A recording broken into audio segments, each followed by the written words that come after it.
The Long Norway Round is the history of a road trip from Ireland to Nordkapp and back, traveling most of Northern and Central Europe. My name is Roberto, and this is Adventures for Mere Mortals.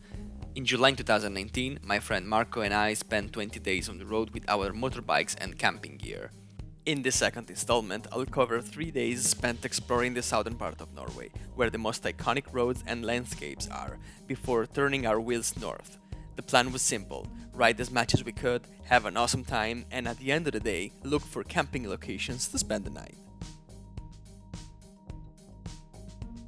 We spent the night in a camping within Oslo city limits, and boy, that one was ridiculously overpriced. At €36 each for a shower and a strip of grass to pitch our tents, we would not repeat the same mistake again.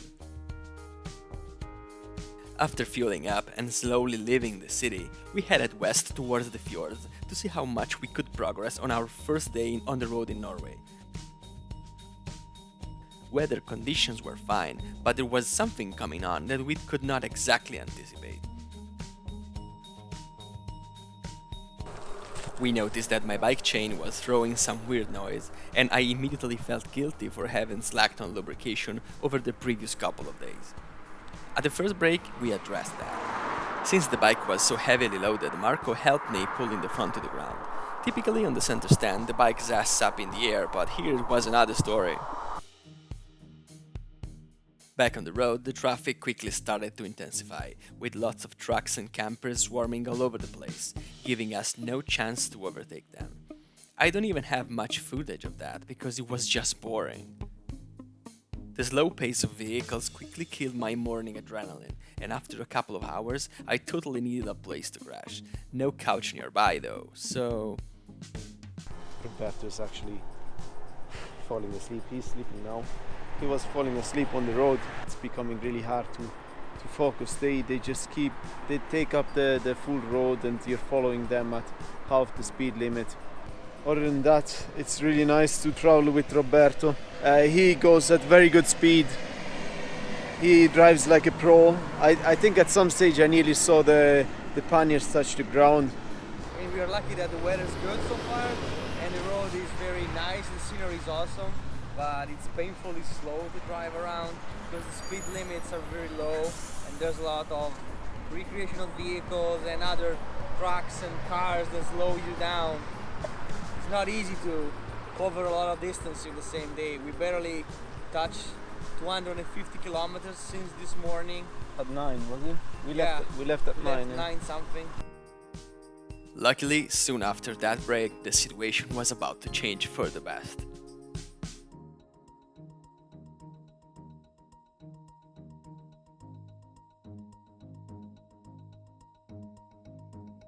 And finally we are on the road to Ootah. We're almost there, and now we finally crossed the tunnel and look where we are now. It's pretty awesome, right?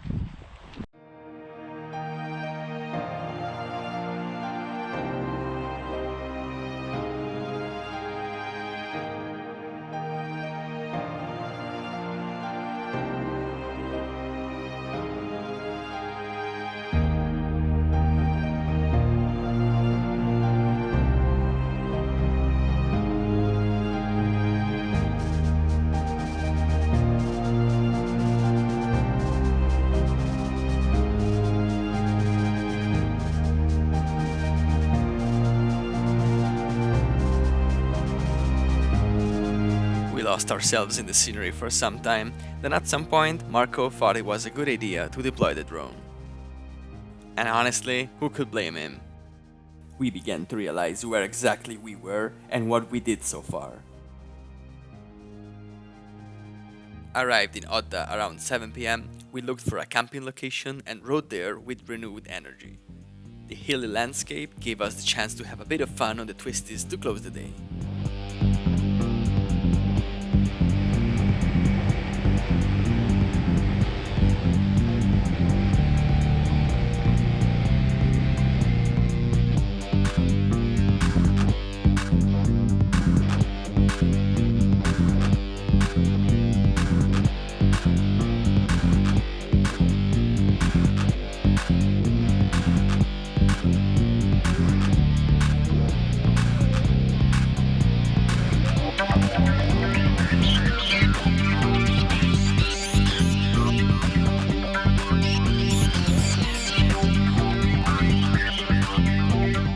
After the hills, on our way out of the fjord, we started looking for a suitable wild camping location. But after a while, we realized it was getting late and we fell back for a paid camping site.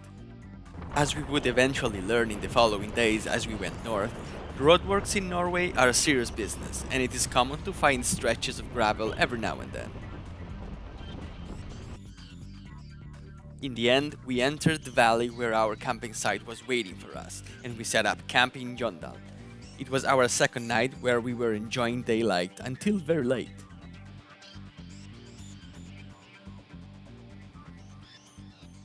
So I thought that it was a good moment to record a few things about this day because it's been really up and down in terms of mood swings. Yeah, really. This morning was really bad. Now we wanted a wild camp for the night, but we stopped around to take extra footage to enjoy as much as possible this day, and then it was too late to find another spot. Like out of the blue, we tried for more than half an hour, I think. Then eventually we bumped into this camping site we are right now, and we are setting up for the night. We still need to eat something. After a quick shower, we ate dinner while planning the next day adventures.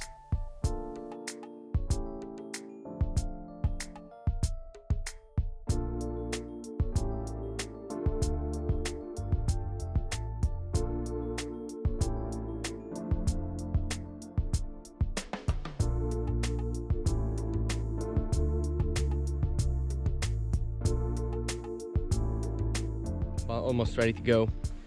Marco is strapping up the left luggage and we're all set to take the first ferry in Norway. We moved to the Jondal docks to get petrol while waiting for the ferry to the other side. I also left track of our passage on an already crowded board.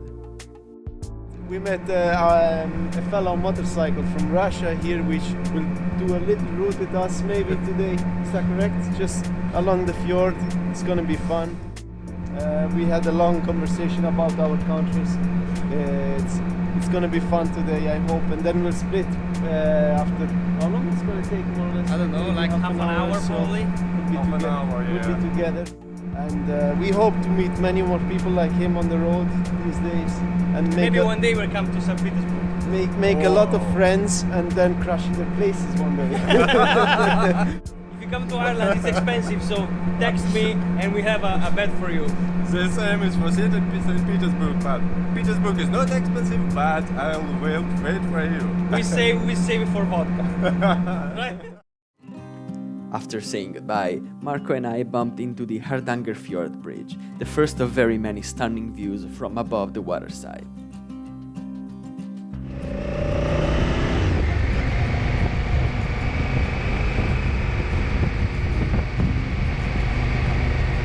The day was really turning for the best, but I could not enjoy my ride out of being concerned for my bike chain. So we stopped at this Yamaha dealership because my chain was in really bad shape after a couple of days when we met some rough patches on the road. They were repaving with the tire, there was a fresh tire sticking all to the chain and needed a proper chain cleaner, not only the lubricant that I already had. So at least now we have that, and now we're gonna cover the rest of the day. We're gonna cover. What you get when you don't have a shaft. Yeah, now I'm jealous, and then he's giving me shit because he has a shaft and I have a chain. Yeah. Okay, let's get to it. There's a lot of kilometers to cover still. After sorting that out, we randomly dived into the back roads leading us north.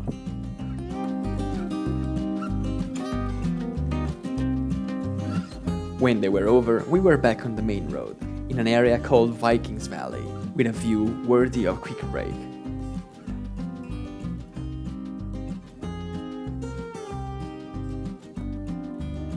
All of a sudden, we found ourselves in a touristy location called Flam, and we decided to stop for lunch looking for some shade below a cruise ship docked in the Aurlandsfjellet.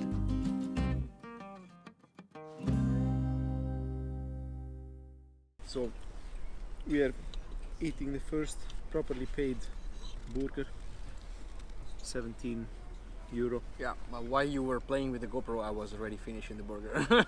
He finished it. Roberto, if you want another one, I'm not judging. I could eat another one, but I'm not gonna do it. I mean, basically this burger is a full tank worth of petrol. So Yeah, it's 300 something kilometers out of our list. So I'm gonna sit on this. Sometimes it's really good. The roads are really good and a lot of fun. Like when we went from the right side of that lake Yeah. up through the hills, and then sometimes it's just stuck behind a van or a truck or something for ages, and it becomes really hard to overtake. It's like, And it They- gets boring really fast. yeah, it's like a little bit like in Ireland, and it would be nice if it would last a little bit longer. You know, when you get this. We only covered around 150 kilometers this morning. We are a little bit behind the schedule. Well, we don't really have a schedule, but we have just an idea in mind of what we are supposed to be covering every day. And we're gonna hit the road hard in the afternoon. After lunch, it was time to climb the Bjørgavegen road, leading to probably the most iconic location of Norway when you talk about fjords. The large crowd of tourists we would meet at the Stegastein lookout would be the proof of that. On the road, we also decided to stop and play a little with our camera's position to get some fresh angles.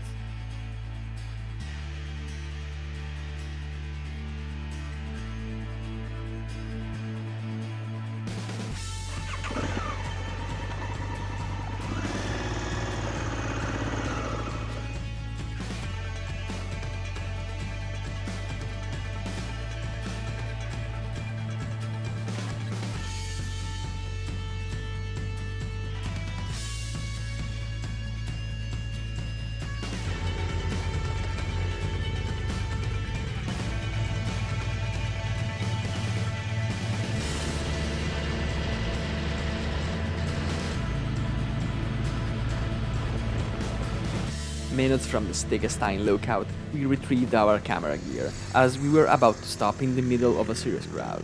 With vehicles all over the place, let me tell you, that road is busy, but in the end, totally worth it.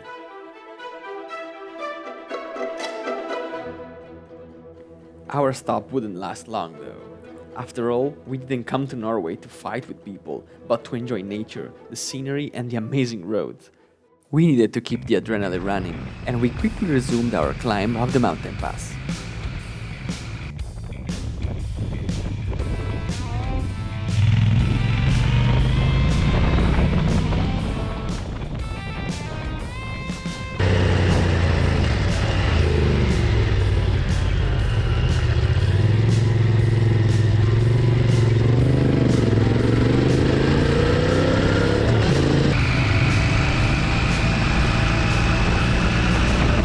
After an amazing series of twists, we found ourselves at higher altitude, and at some point, we bumped into traces of snow on the side of the road. I didn't think about it for a second. Only one thing to do here, and we got some freaking snow! Ah!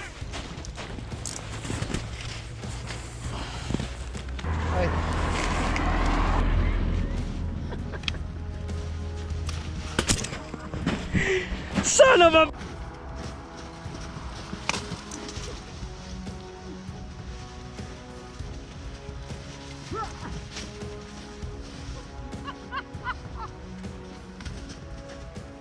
And this is why we have actual Gore-Tex boots. Just because you never know. Roberto, somebody's taking the bikes. Fuck's sake. His reaction. So we jumped back on our bikes and we started descending from the pass. I knew there still was a massive distance to cover on this trip, but honestly, that was a great milestone for me.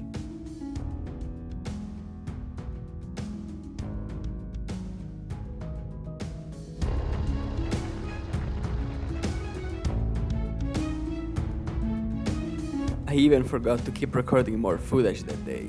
At least Marco kept his camera on. Back at sea level, it was time for us to catch the next ferry to get on the other side of the fjord. At the moment of disembarking though, Marco's bike needed a little help. Left the lights on the ferry. It was 10 minutes and my battery was dead. Thankfully, Roberto bought some nice gadget. Well, it's gonna be nice if it works. Finally, we were able to hit the road again. We didn't even know exactly how challenging was the pass ahead of us, especially because it was getting quite cold towards the end of the day. Once at the top, we realized it was more than enough for the day, and we headed toward Lyngstad to look for a place to spend the night.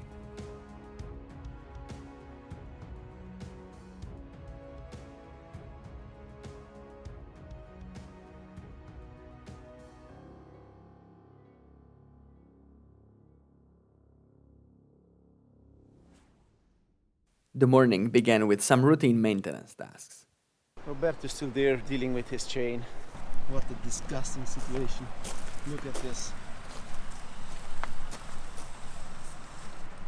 It's another beautiful, warm, clear sky day here in Norway. We still have a lot of ground to cover today, and it's gonna be hard because this country is huge. I mean, we knew from the map by putting the route and counting the kilometers, but it's not until you get here that you realize how long it takes you to cover massive distances. By the way, it's time to go now because it's late already. It's very warm. It's 9:30, something like that.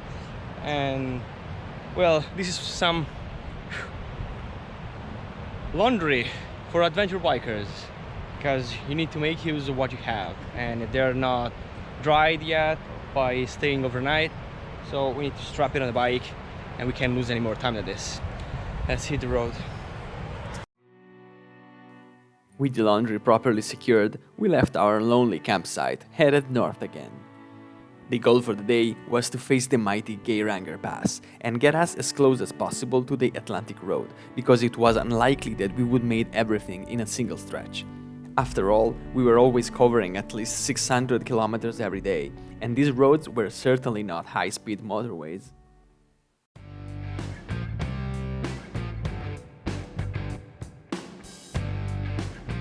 And so began the climb.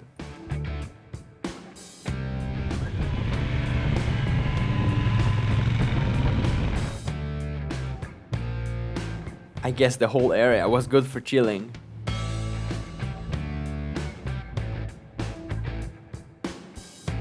Riding up the pass was more than thrilling. The road was sick, the weather perfect, the scenery breathtaking, and the tarmac smooth as a baby's ass.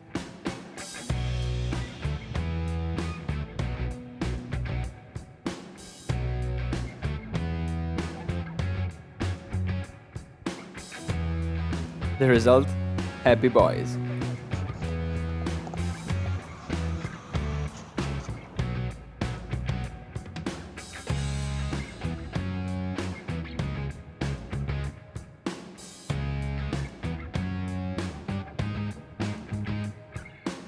Guys, this place is amazing. We just stopped for a few minutes on this beautiful road in the middle of the mountains to have a few shots. Marco is playing over with the drone, maybe I can show you some of that.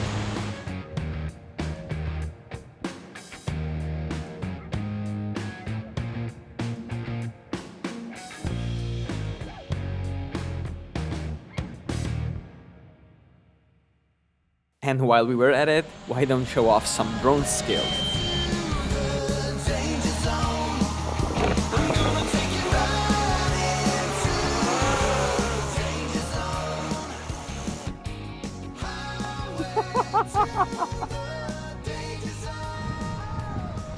The local audience didn't seem impressed though.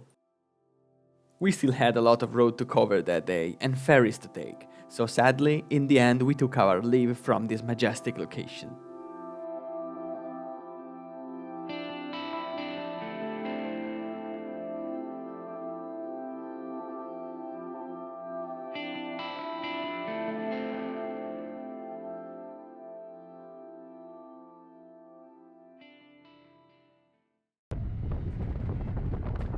For the record, our clothes were still wet and cold, but there wasn't anything we could actually do about that, was it?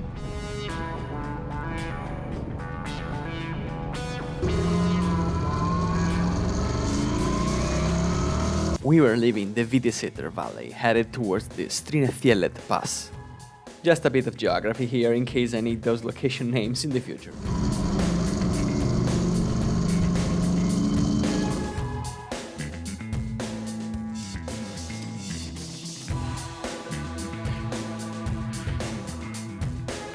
This was a rough road in the cold wilderness, made almost completely of gravel for many kilometers.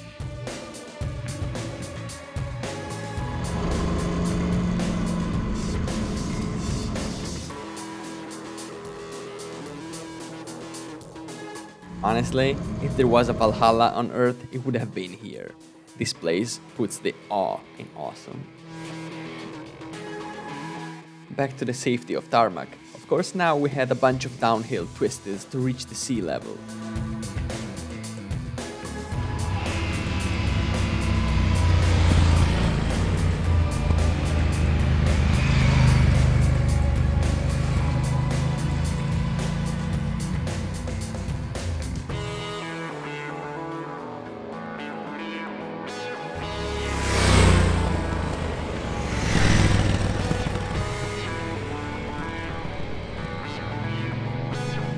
After the last scenic stop on the Eagle Road at Ørnesvingen, we were finally bound for the ferry that would get us to Molde, from where we would get to our camping site.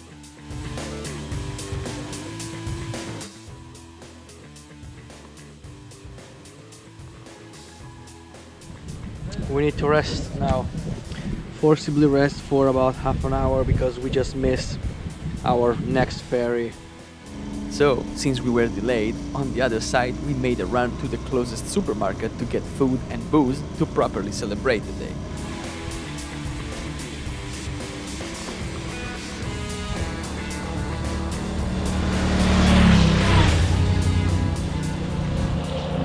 I guess we deserve a barbecue for tonight. It was about time to change a little bit our dietary regime for these last few days, and also a beer.